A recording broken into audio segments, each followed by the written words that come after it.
गुरुजी, आज के इस अंक में हम बात करेंगे तमाम उन महिलाओं की, उन बहनों की जो अक्सर परेशान ऐसी समस्या से होती हैं जिसको वो बता नहीं पाती हैं।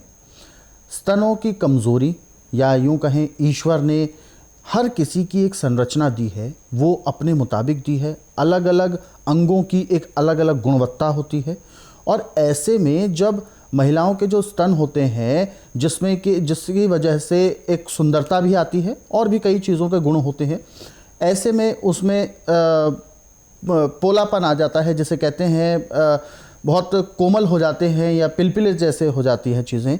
तो उस वजह से कई रोग उत्पन्न होने का, ऐसा हमने सुना है कि आशंका रहती है। तो सबसे पहले मैं जानना चाहूँगा, आखिर इसकी वजह क्या है?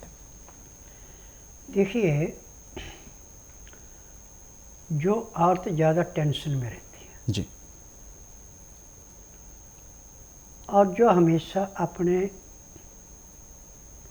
विचारों में खोई रहती है, किसी से बोलना चालना अच्छा नहीं लगता,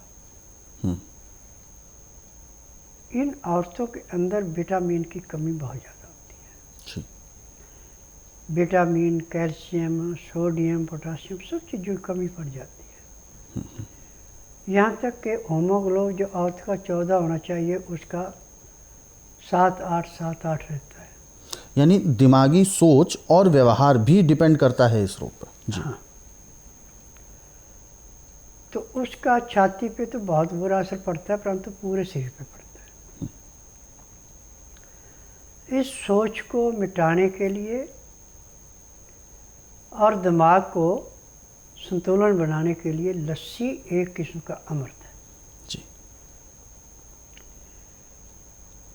नहाने से आधा घंटा पहले लस्सी की पूरे शरीर पे मालिश कर ले, अच्छी तरह छातियों पे ज़्यादा करें।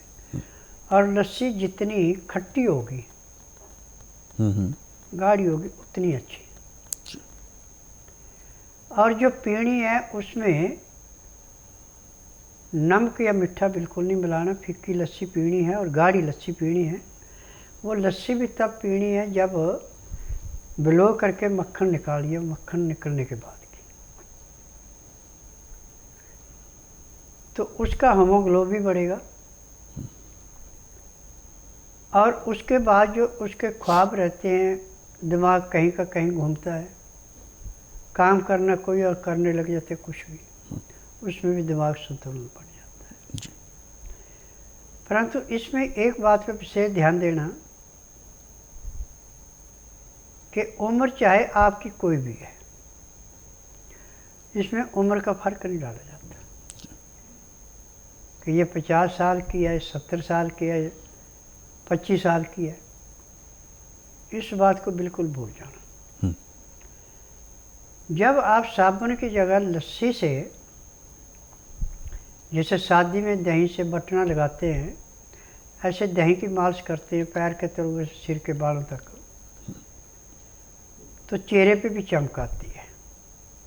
और जो अंग सिकुड़ रहा है, ढीला पड़ गया, और बिल्कुल टाइट हो जाता है, जैसे मुंह पे झुर्रियाँ आ जाती है, झुर्रियाँ समाप्त हो जाती है। लस्सी के अंदर जो गुण हैं, जैसे स्कंजे के अंदर किस चीज़ को कस देते ऐसे शरीर को जकड़ के रखता है। इसमें मांसपेशियों में किसी किस्म की कमी नहीं आने देता। लस्सी पीने के रूप में, मालिश के रूप में, दोनों रूपों में लाभदायक है। परंतु लस्सी जो है गाय के दूध की होनी चाहिए। भैंस की लेते हैं या आप डेयरी की लेते हैं तो आपको इतना लाभ नहीं करेगी, क्योंकि कुदरत की देन है कि गाय को जो है हम हिंदू गौ माता के रूप में मानते हैं, तो माँ के रूप में तो है ही है। परंतु एक सबसे बड़ी बात और है कि पैदा होने से आखिरी सांस लेने तक गौ ही हिंदू का साथ देती है। और इसमें एक विशेषता और है कि जैसे किसी के सांस निकलने वाले हैं और उसके हाथ से लगा के कोई चीज़ आप गाय को खाने को देते तो गाय खाएगी नहीं, सूंघेगी, चाहे भूखी है कुछ भी है, परंतु उस चीज़ को खाएगी नहीं। ये भी गाय के उससे एक बड़ी पहचान हो सकती है। और जिन औरतों को छाती में दूध कम होता है या जिन लड़कियों के बचपन में छाती पूरी ग्रोथ नहीं करती, उनके लिए लस्सी पीना और लस्सी से अच्छी तरह मालिश करना, मालिश करने के आधे पौने घंटे बाद स्नान करना हल्के गर्म पानी से, तो छाती की ग्रोथ भी अच्छी होती है। यानी 100 में से 10% लड़कियां ऐसी निकलती हैं जिनकी छाती होती नहीं है। नाम मात्र के लिए जैसे नींबू होता है ऐसी छोटी सी छाती निकलती है। जबकि उम्र के लिहाज से छाती जो है, जितनी औरत की अच्छी भरी हुई छाती मिलेगी उतनी उसके अंदर निखार आता है, और जितनी किसी की छाती सिकुड़ी हुई होगी उतना ही उसके चेहरे पे मुरझायापन आता है। तो जिन औरतों के साथ ये परेशानी है